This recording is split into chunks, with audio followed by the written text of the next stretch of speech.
애들이 자꾸 웃는 거예요. 왜 웃지? 내가 재밌나? 근데 알고 보니 재미없잖아요. 그니까.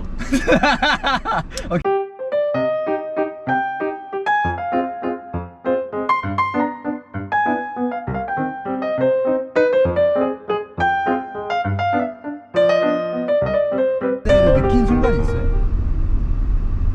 일단 철민 씨는? 저는 학생 때는 솔직히 몰랐던 것 같아요. 중학교 때까지. 고등학교 가서부터는 이제 서울 전체에서 오는 친구들과 같이 이제 공부를 하다 보니까 뭐 목동이 좀 셌구나, 혹은 다른데 뭐 초등학교 중학교는 이런 분위기였었구나 친구들이랑 얘기하다 보면, 그걸 듣다 보면은 뭐 우리보다 조금 널널한 데도 있었고 조금 더 빡센 데도 있었고, 그 중에서도 원탑은 강남이긴 했어요. 저는 그런 거 처음 느낀 게 치동에 이제 외고 입시 학원 다닐 때 전국에서 학생들이 와서 공부를 하니까, 제가 느꼈던 거는, 외고에서 느꼈던 게, 강남 출신 애들이, 강남에 중학교 나온 애들이 상대적으로 영어를 압도적으로 잘하는 경향이 있었고, 맞아. 강동구에서 한영외고에 왔던 애들은 상대적으로 수학 쪽을 좀 더 잘했던 그런 특징이 있었던 것 같아요. 그런 면에서 좀 확실히 지역적 특성이 있구나. 진짜 강남 친구들 유학 갔던 친구 진짜 많긴 했어요. 저 아직도 기억나는 게, 저는 무조건 한국에서밖에 영어를 안 배워가지고 학기 초반에 이제 영어로 뭐 자기소개하고 발표하는 회화 시간에 그걸 하는데 애들이 자꾸 웃는 거예요.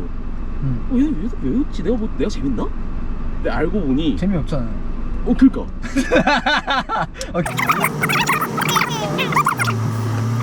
그리고 그 당시만 해도, 지금 모교의 선생님들을 제가 약간 좀 비판하는 것 같아서 조금 마음이 불편하긴 하지만, 실제로 몇몇 교사분들이 마치 스카이 대학을 못 가고 중앙대 정도의 대학을 가는 게 인생이 맞아요. 약간 잘못된 길로 틀어지는 것처럼, 실수하는 것처럼 언급을 하시고, 그런 것들이 학생들한테는 너무 좀 과한 압박감으로 작용을 했기 때문에 저도 이제 자퇴하는 친구들 꽤 있었어요. 그거 못 견뎌서. 저도 고민했었고, 솔직히 답답해가지고. 이게 너무 길어지는 것 같은데 하나 더 해야 됩니까? 요즘도 이제 불미스러운 일이 있었는데, 서희초등학교. 어쨌든 주된 문제는 그 극성 학부모, 그런 거 목교하거나 느낀 적이 혹시 있는지, 아니면 그런 거 좀 어떻게 생각하는지. 최근에 하여튼 제가 나온 모교 서희초에서 굉장히 어린 교사분이, 임용된 지 그렇게 긴 시간이 되지도 않은 교사분께서 자살을 하시는 사건이 있었고, 자살의 원인으로 지목되는 부분 중에 하나가 학부모의 지속적인 갑질이 있었다. 너무 안타깝고, 저는 약간 인본주의가 무너졌다라는 생각이 들어요. 그러니까 내 새끼가 소중한 거야 당연한 건데, 물론 저희는 아직 자식을 낳아보지 않아서 헤아릴 수는 없지만, 내 새끼가 소중하면 남의 새끼도 소중하다라는 게 그냥 기본적인, 저는 인간이라면 해야 되는 생각이거든요. 역지사지, 초등학교 때 배우는 사자성어잖아요. 공감 능력인 건데, 젊은 교사도 누군가의 자식인데 그렇게까지 행동을 할 수 있었을까. 가끔 그래도 대학 졸업 이후에도 그 동네에 갈 일이 있으면 모교 앞을 잠깐 들려서 운동장 구경도 하고 그러곤 했는데, 그 학교의 담벼락 전체가 여기저기서 보낸 화환으로 쌓여있는 모습을 보면 마음이 아프죠. 너무 아프죠.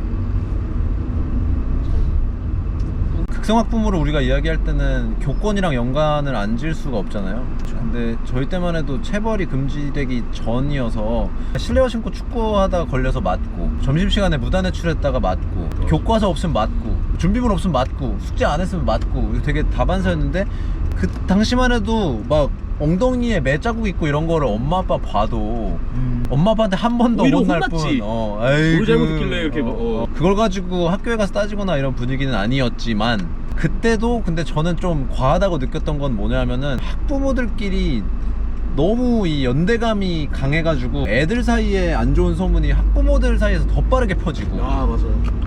엄마들이 막 학교에 가서 선생님들한테 수행평가나 점수나 이런 거에 대해서 항의를 하고, 그거는 교사의 권한이잖아요. 수행평가 점수를 주는 거는. 촌지 이런 거 워낙 얘기 많이 들었었고, 그런 면에서는 좀 되게 답답하다고 생각했어요. 그리고 뭐 저 고등학교 때는 체육대회를 2박 3일 하는 게 고등학교 전통이었는데, 애들 입시 준비해야 되는데 무슨 체육대회를 2박 3일씩이나 하냐, 그래서 축소시키고, 교육의 어떤 대상은 학생인데 학생의 그거는 없고 부모는 뒤에서 너무 과한 영향력을 행사를 하는 것이 아닌가라는 불만은 항상 가지고 있었던 것 같아요. 그래서 촌지. 촌지. 선생님 뭐 자기 자식 잘 봐달라고 네, 뭐. 선생님한테 좀 좋게 말하면 용돈, 안 좋게 말하면 뇌물 같은 건데 교육 공무원이 그걸 받는 게 맞나요? 공정성에 대한 훼손이죠. 그 학부모 썰 관련해서 좀 웃긴 게 하나 있어갖고 네. 진짜면 제가 고1 때 만났던 여자친구가 있는데 그 친구가 네. 굉장히 모두가 의문을. 저도 아무튼 근데 그 오케이. 친구가 되게 비밀로 좀 만나고 싶다. 그러니까 그게 애들 한두 명이 알기 시작하면서 그게 부모님들 귀로 들어가서 아. 걔네 부모가 알아서 헤어진 적이 있어요. 그리고 그 친구는 뭐 누구라 말 안 했으니까 결국 고2 때 자퇴했어요. 학업이나 이런 그런 것들이 특목고보다 일반고에서 준비하는 게 더 유리하다라는 판단하에 갔다고 그렇게 들었어요. 그럼 결론적으로 철민 씨가 보낸 거예요? 내가 보낸 게 아니라 나는 살아간 죄밖에 없어요. 그러면 마지막으로 목동 키드, 강남 키드로서 자식을 낳으면 자식을 목동이나 강남에서 키우고 싶은지 혹은 그러니까 나한테 경제적 자유가 있을 때 100억 이상의 자산이 있다. 어느 동네에서 애를 키우고 싶은지. 저 평창동 단독주택에서 시원하게 아이와 함께 재밌게. 평창동에서 아이가 있을까요?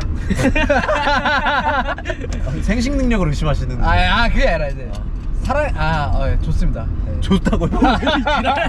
저는 솔직히 욕심에는 아이들이 좀 다양한 환경을 보고 자라는 게 좋은 것 같아서 뭐 몇 년은 좀 자연 친화적인 지방에서 좀 키우고 중고등학교 때쯤 학업이 좀 더 중요해질 때는 뭐 강남이나 목동 같은 데서 키우고. 근데 그만큼 저는 편협된 사고방식에 갇히지 않는 게 중요하다고 생각을 해서, 그러니까 뭐 예를 들어서 강남에서 키우더라도 이것만이 이 세상의 전부라고 인식하는 것만큼 저 불행한 일은 없는 것 같아요. 그래서 간접 경험을 통해서 책이 됐든 아니면 뭐 다큐멘터리나 영화가 됐든 아이로 하여금 다양한 간접 경험을 할 수 있게 해줘서 세상을 보는 눈이, 마음의 눈이 좀 넓어져야 된다. 그게 없이 편협된 사고를 하기 때문에 이번 서울초등학교의 불미스러운 사건도 일어난 게 아닐까 하는 합리적 의심을 해봅니다. 앉아서 얘기하면 저는 초등학교 중학교 때 어머니가 인간극장이나 막 현장 르포 동행 이런 거 되게 집에서 많이 보여주시고, 그래서 약간 그걸 통해서 다양한 세상을, 저렇게 힘든 분들도 계시구나. 그래서 지금 좀 힘들어요 제가. 그러니까 어머니 미리 농담이. 미리 어머님이 이거 보시는데 미리 친구야 저기 이제 너 길이 내. 블루프린트 청사진을 딱 보여. 그분들에 비하면 저 너무 복받은 삶을 좀 살고 있는 거고. 그러니까 다양한 삶을 이제 봐라. 근데 진짜 그건 훌륭한 교육 방식이었던 것 같아요. 맞아요. 그때 막 엄마랑 같이 몰면서 울고 그랬던 기억이 있어요. 왜 울어요? 마음이 아프니까. 슬프잖아. 사이코패스야? 오케이. 슬픈 이야기니까.